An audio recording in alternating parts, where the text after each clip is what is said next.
네. 제가 이제 제목은 왜 사파리 비자 SID Q&A를 했냐면 하도 많은 분들이 비슷한 질문 또 하시고 그다음에 또 실제 법무사들도 이에 대해서 궁금증이 많아요. 왜냐면 답을 못 해주는 경우가 너무 많기 때문입니다. 아시겠습니까? 네, 반갑습니다. 네. 자, 이제 질문 사항을 제가 한번 좀 정리해 봤습니다. 자, 1번. 12월 7일, 작년 12월 7일 이전에 명시된 직업으로 사파리 비자를 신청할 수 있나요? 신청할 수 있습니까? 없습니까? 네. 신청할 수 없습니다. 이게 네라고 한 이유는 뭐냐면 만약에 여러분이 노미네이션을 2024년 12월 7일 이전에 접수된 케이스는 직업군에 상관없이 사파리 비자를 넣을 수 있습니다. 그런데 여러분이 이전에는 직업군이 있었지만 지금 직업군이 빠져 있으면 넣을 수가 없습니다. 아셨습니까? 두 번째. 자, 12월 7일 이전에 접수된 사파리 비자는 계속 진행이 됩니까? 네, 진행을 됩니다. 아무것도 안 해도 됩니다. 그리고 접수 시점이 12월 7일 이전이면 그 전 비자법을 따라서 심사를 하게 됩니다. 근데 만약에 내가 12월 7일 이전에 노미를 넣고 결과가 안 나온 상태에서 비자를 신청할 수 있습니까? 네, 가능합니다. 그 다음에 동일한 직업으로 고용주를 변경할 경우, 저 노미 변경이라고 하는데, 새 노미를 연결할 수 있습니까? 가능하죠. 똑같습니다. 만약에 근데 이 경우도 그 시솔에 직업군이 있어야지만 가능합니다. 그 다음에 자, 근데 만약에 내가 법률을 이전에는 2년 경력을 필요했고 지금은 1년 경력을 필요하잖아. 그러니까 내가 지금 비자를 넣었어. 그러면 나 2년 없는데 1년으로 해주면 안 돼? 라고 심사를 그러면 다시 소급 적용해서 심사해 주세요 할 수 있죠. 그건 적용 안 됩니다. 접수한 시점에서 그 법을 따라갑니다. 옛날에 뭐 소급 적용 할 것으로 저는 예상을 했는데 안 한다고 하네요. 안 합니다. SID 비자 경우는 최대 4년까지 유효한데 지명자가 지금 뭐 비자를 선택할 수 있으니까 네, 선택할 수 있어요. 원래는 SID 비자 만들 때 제가 말했지만 SID 비자가 현재 약간 진행형이에요. 계속 변경되거든요. 그러니까 원래는 4년으로 고정을 하려고 했는데 근데 지금 SAF 비용을 뭐 1년, 2년, 3년, 4년으로 내기 때문에 지금 현재 1년부터 4년까지 정할 수 있습니다. 아시겠죠? 무조건 4년은 아니에요. 만약에 2년을 그러니까 잘 보세요. 이게 무슨 질문이냐면 그러면 내가 3년, 4년 이거 기간을 어떻게 정하냐는 거죠. 여러분들이 많이 질문해요. 우리 회사가 나한테 월급을 줄 수 있는 능력이 그렇게 많이 없다고 한다면 기간을 일부러 줄이는 경우도 있습니다. 그럴 경우 보통 1년 정도 하시는 게 근데 1년 해봤자 의미가 없죠. 그러니까 최대한 2년 이상을 해야 되니까 기간을 무조건 길게 신청한다 해서 좋은 건 아니에요. 재정 능력이 좀 부족하면은 뭐 2년짜리도 할 수 있고 1년짜리도 할 수 있습니다. 그러니까 고용주의 재정을 하기 위해서 필요한 게 뭐냐면 보통은 여러분들이 이제 제가 이제 그 한 달 운영했던 회사 있잖아요. 제가 저번 주였나? 저번 주 제가 이제 노미와 비자 승인이 났던 케이스 있거든요. 정말 어려웠던 케이스입니다. 회사가 정말 그러니까 이전에 뭐 있었던 회사도 아니고 새로 리노베이션 해가지고 들어가가지고 운영을 한 게 딱 한 달밖에 없어요. 진짜로 한 달. 근데 그 지원자가 제가 웬만하면 그 고용주를 피하라고 했어요. 근데 거기밖에 없대요. 정말 시간도 없고. 그래서, 이거 뭐 아무것도 없어요. 진짜. 회계 자료도 만들 수도 없습니다. 왜 한 달짜리 뱅크 스테이트먼트로 할 수 있는 게 없으니까요. 근데, 어떻게 이민성을 설득했냐면은, 그런 거, 우리 현재 뭐 리노베이션 했고, 비용을 지출했고, 뭐 렌트 계약도 있고, 현재 운영이 되고 있고, 여러 가지 자료를 줘가지고, 이민성에서 스폰서십이 승인되고 바로 노미네이션도 바로 나오고 그날 비자도 바로 나왔어요. 약간 이것도 좀 테크닉적인 부분인데 어떻게 여러분들이 고용주가 이걸 줄 수 있는지 재정적으로 안전한지를 잘 설명하는 것도 중요합니다. 옛날에 우리가 학생 비자 준비할 때 GT라고 했죠. 약간 지금 현재 스폰서 비자가 GT 영역으로 넘어가는 느낌이 듭니다. 아시겠습니까? 그래서 여러분의 제뉴니스 정말로 이 회사가 제뉴인한가 그다음에 이 직원이 정말 제뉴인하게 이것에 일을 하려고 하는가, 비자 목적으로 신청하는 게 아닌가, 이런 부분을 점점점 많이 보고 있으니까 주의가 필요합니다. 네. 원래는 SI 비자는 좀 빠르게 처리하려고 하는데 지금 그러지 못하죠. 왜냐면 지금 저 사파리 TSS가 엄청나게 밀려 있으니까 순서대로 하기 때문에 빨리 될 수도 있습니다. 새로 접수한 거라서. 근데 제 생각에는 아닌 것 같아요. 아닌 것 같습니다. 제 경험상은 별로 아닌 것 같아요. 예. 자, 그 다음에 그다음 넘어가겠습니다. 몇 달 전에 접수된 TSS 비자를 SID로 다시 접수할 수 있습니까? 네, 접수할 수 있습니다. 이건 왜냐면 어떤 분들이 이렇게 하냐면 네, TSS를 했는데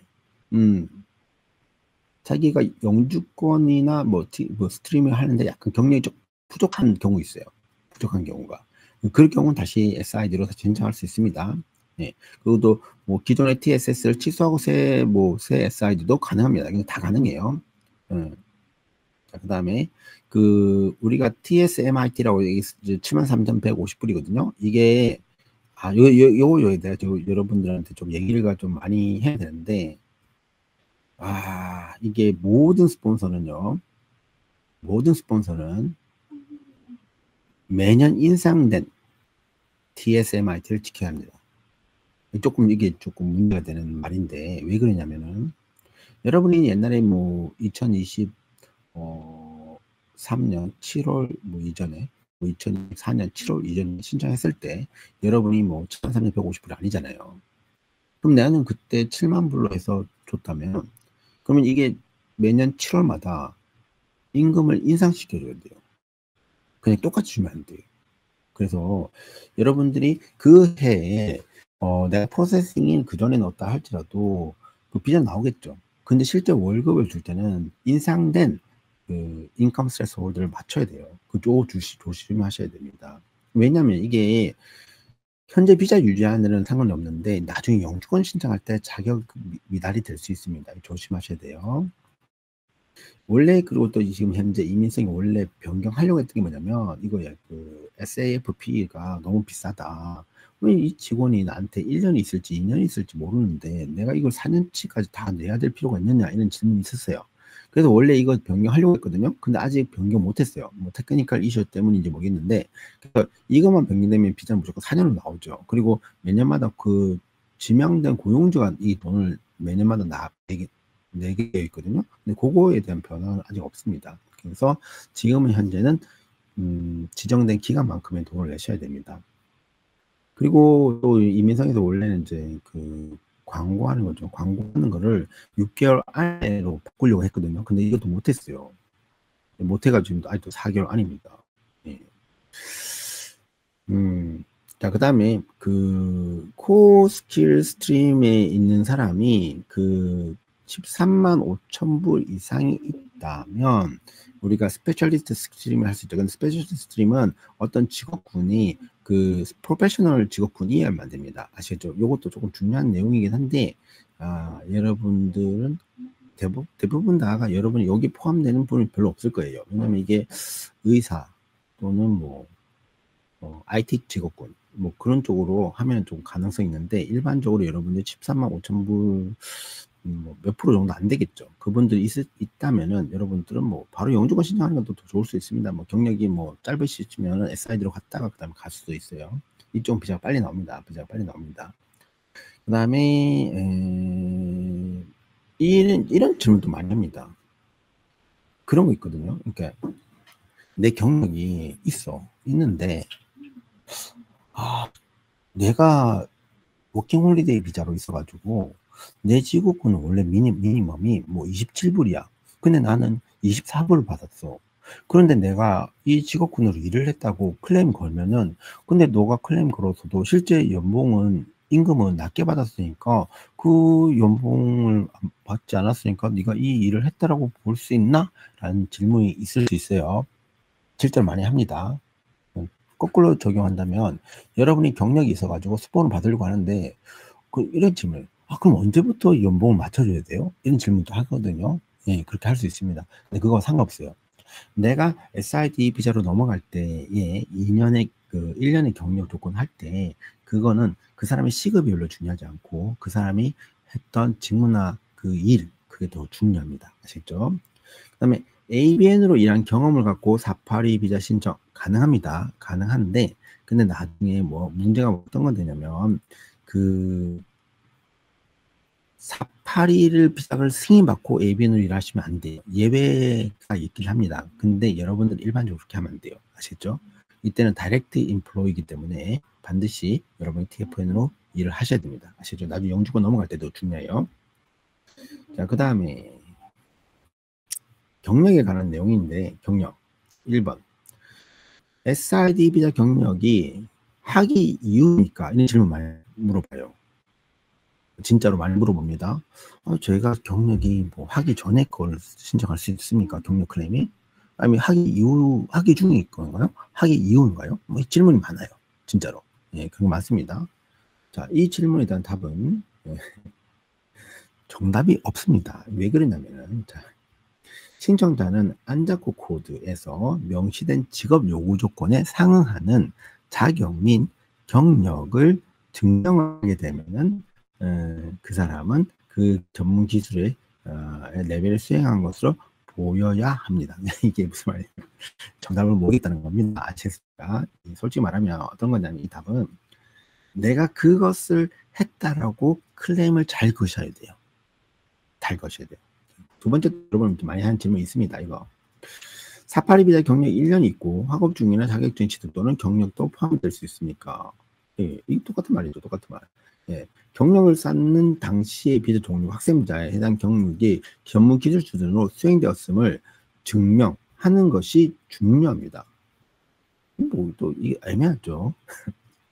그러니까 안 된다는 게 아니고 내가 공부하는 동안 그 경력을 쌓은 거는 전문 기술 수준에서 상당한 경력을 쌓았다면 SID 신청에 적합합니다. 예, 답을 약간 살짝 피한 건데 이게 이 답이 어디서 나온 거냐면은 이게 그 법무사 협회하고 이민성하고 얘기해서 나온 답안지예요. 답이 그러니까 애매모호합니다. 그다음에 여러분들이 좀 많이 궁금해하는 게 있는데 뭐 똑같죠. 뭐 AQF가 뭐냐 학위거든요. 만약에 뭐 후보가 디플로마야. 디플로마 이전에 얻은 경력도 SID 비자 12개월 경력 요구 조건에 만족하십니까? 여기 다 대부분 다 걸립니다. 여기 다 걸립니다. 그리고 이게 TSS에는 조건이 TSS 조건과 SID 조건이 달랐냐? 아니면 다 같아요. 근데 이게 지금 왜 사람들이 이런 질문을 하냐면 이 482 비자 SID 비자에는 그 사람의 스킬 레벨을 데몬스트레이트 해야 된다는 말이기 때문에 그래요. 예. 전에는 질문을 안 했던 내용이 왜 갑자기 질문을 되냐? 네, 문제가 되죠. 자, 그래서 우리가 지금 현재 그리고 또 여러분 또 뭐 RPL로 학위를 받은 경우 있습니다. RPL로 학위 받은 경우에 이게 인정이 됩니까? RPL. 자, 문제는 뭐냐면 이 여러분이 학위를 받은 날로부터 이 사람이 어떠한 그 기술 레벨이 있다라고 보지는 않아요. 그러나 이민성은 RPA 이후의 경력을 인정하는 사례가 많습니다. 이 뜻은 이것도 잘 이해를 하셔야 돼요. 그 무슨 말이냐면 이 사람, 그러니까 가장 보수적으로 본다면 여러분이 어떤 학위가 있다고 하면 그 사람이 그 스킬 레벨을 인정받았다 할 수 있죠. 그러니까 만약에 여러분들이 내가 호주에서 공부한 적이 없고 지금 공부하고 있는데 근데 RPA를 받아가지고 빨리 내가 경력 클레임하고 싶어. 그것도 좋은 전략이에요. 왜냐하면 RPA를 빨리 받을수록 그 사람의 경력을 이민생이 봤을 때 억셉터블 하는 경우가 있어요. 근데 이게 웃긴 게 뭐냐면 여러분 RPA 신청하시면요. 내가 오늘 신청하죠. 근데 RPA 학의 졸업장은 2024년 언제로 나올 수 있어요. 예, 그런 약간 트릭도 있습니다. 예, 잘 이용하시면 될 것 같아요. 근데 요즘에 이민성이 어떻게 하고 있냐면은 그 작년 12월 달에 그 학교 RTO 학교를 240개를 클로징 했어요. 그 중에 좀 많은 학교들이 그 RPA를 발행했던 학교들이 있거든요. 그래서 그때 학교가 제대로 운영을 안 했고 제대로 그 RPA 심사를 안 했어 가지고 학위가 취소되는 경우가 있습니다. 그래서 조금 주의가 필요해요. 네. 그 다음에 이제 자, 그러면 내가 학위가 없는 경우는 어떻게 합니까? 결과적으로 3년의 경력이 필요하겠죠. 요건 조금 그 다음에 만약에 또 그리고 여러분이 경력이 부족해서 407 비자에서 뭐 이렇게 해도 인정됩니다. 인정된다는 얘기예요. 그러니까 아까 제가 지금 첫 번째 질문이 있었잖아요. 누군가 1300시간을 만족했는데, 자기가 경력 1년 풀타임을 증명하지 못해. 그럴 경우 어떻게 합니까? 예, 407 비자로 넘어가면 됩니다. 아시겠죠? 예. 따라서 이거는 정답이 없어요. 문제가 이게 정답이 없다는 겁니다. 자격 및 경력은 신청 직업에 따라 다르게 평가됩니다. 그러니까 다르게 평가되겠죠. 직업에 따라서 라이센스가 필요한 경우도 있고 학위가 필요한 경우도 있기 때문에. 그리고 어떤 부분은 인턴십도 포함이 될 수도 있고요. 어떤 부분은 좀 성숙하는 게 필요할 수 있어요. 그러니까 뭐 여러분이 전기기술자야. 그거는 첫날부터 전기기술자라 말하기 어렵죠. 그때는 라이센스가 있으면 좀 더 좋고요. 알죠? 그래서 경력은 자격치도 이유 것이 아니더라도 해당 전문 기술 수준에서 수행된 것을 증명하는 게 중요합니다. 아시겠습니까? 예. 그러니까 내가 학위를 못 받았다고 하더라도 여러분 지금 똑같죠. 뭐 RPL 받기 이전이다. 또는 내가 공부를 졸업장을 받기 이전이다. 이렇게 해서도 내가 경력을 클레임할 수 있으니까 네. 답은 예스죠. 왜냐하면 해당 전문 기술 수준에서 수행된 것을 증명할 수만 있다면 문제는 증명을 못하면 또 안 됩니다. 아시죠? 네. 따라서 공식적인 자격이 없다 할지라도 풀타임 그러면 그럴 경우는 제가 아까 말씀드렸죠. 그러니까 일반적으로 학위를 경력이 대체할 수 있거든요. 그 경우는 3년의 풀타임 필요합니다. 그러니까 여러분이 1년의 경력만 있으면 SID 경력 조건을 만족하지만 기술 레벨의 조건을 만족하기 위해서는 3년이 필요합니다. 학위가 없을 경우. 그럼 여러분이 RPL을 하면 되긴 하겠죠. 근데 제가 말씀드렸지만 RPL이 요즘에 좀 가격이 올라가고 있어요. 왜냐 학교 하도 문을 많이 닫아가지고. 그래서 조금 안정화된 다음에 제 생각에 한 2월, 3월쯤 되면은 그때 RPL 다시 신청해 보는 것도 좋은 생각인 것 같아요. 네. 그 다음에 또 하겠습니다. 그 다음 이제 차일드케어 워커인데 왜 제가 차일드케어 워커를 선택했냐면 예, 그러니까 직업군 중 하나죠. 근데 이게 전에는 그 사파리 비자 신청이 어려웠어요. 근데 지금 이제 사파리 비자 안에 들어왔고 그 다음에 코어 스킬 리스트 안에 들어와 있습니다. 코어 스킬 리스트 안에 들어와 있다는 얘기는 무슨 뜻이냐면 사파리를 신청할 수도 있고 186 다이렉트 엔트리를 신청할 수 있습니다. 그러면 그에 관한 질문이 나오겠죠. 첫 번째는 여러분들이 하는 질문이 있어요. 단톡방에서도 어떤 분이 차일드케어 워커 안에서 질문하셨는데 이 질문이 있었어요. 차일드케어 워커 기술심사 어떻게 해요? 이렇게 물어봐요. 여기서 하거든요. 근데 안 하고 있어요. 기술심사를. 하고 있는데 안 하고 있어요. 이게 무슨 뜻이냐면은 지금 현재 여기 있는 기술심사 기관이 차일드 워커의 기술심사를 하지 않습니다. 하죠. 하는데 뭐라고 했냐면 룸리더라고 했어요. 룸리더. 약간 좀 달라요. 약간 차일드케어 워커하고 룸리더는 좀 다른 건데 같은 직업 코드죠. 여러분이 만약에 뭐 차일드케어 워커에서 룸리더로 스킬 평가를 지금 하고 있으니까 하셔도 됩니다. 그건 뭐 인정이 되니까. 근데 여기에는 실제로 차일드케어 워커로는 심사를 안 하고 있어요. 그래서 이 문제가 그래도 조금 쓰면은 이제 그 차일드케어 워커로 심사를 할 겁니다. 네, 할 거니까 좀 기다리시라. 알겠죠? 그 다음에 지금 칫솔 리스트에 있는 그 지금 에듀케이터와 룸리더가 차이가 있어요. 근데 사실 뭐 이게 여기 이 번호가 똑같아요. 번호가 똑같습니다. 그래서 이 경우는 어떻게 되냐면 결과적으로 뭐 이 직업군 여러분이 에듀케이터로 선택하든 룸리더 선택하든 그건 다 본인의 마음이지만 각 직업군마다의 그 임금 AMSR이라고 했는데 그 마켓 샐러리 레이트가 다릅니다. 그걸 맞추셔야 돼요. 아셨죠? 네, 그거 조금 주의하셔야 됩니다. 그러니까 다른 말로 하면은 알아서 선택하라는 겁니다. 네. 자, 그 다음에 룸리더는 차일드케어 워커에 포함이 되지 않나요? 포함이 되죠. 참 됩니다.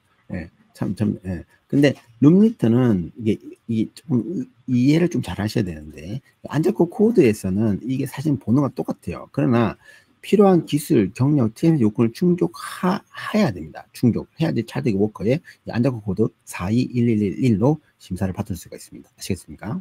그 다음에 또 그 차일드 워커의 또 문제점이 뭐냐면 여러분이 연봉이 너무 낮아요. 이 직업군이.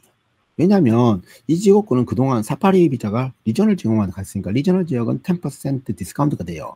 연봉이. 그러면 6만 얼마겠죠. 그러니까 그걸로 계속 가다가 보니 또 실제로 그 정도 연봉을 73,150원 못 주니까 근데 그럼 내가 시트에서 찰드케어 워커로 SID 비자를 신청하려고 하는데 73,150을 못 맞추잖아요. 그럼 안 돼요. 반드시 이거 만족하셔야 됩니다. 아셨죠? 아시겠습니까?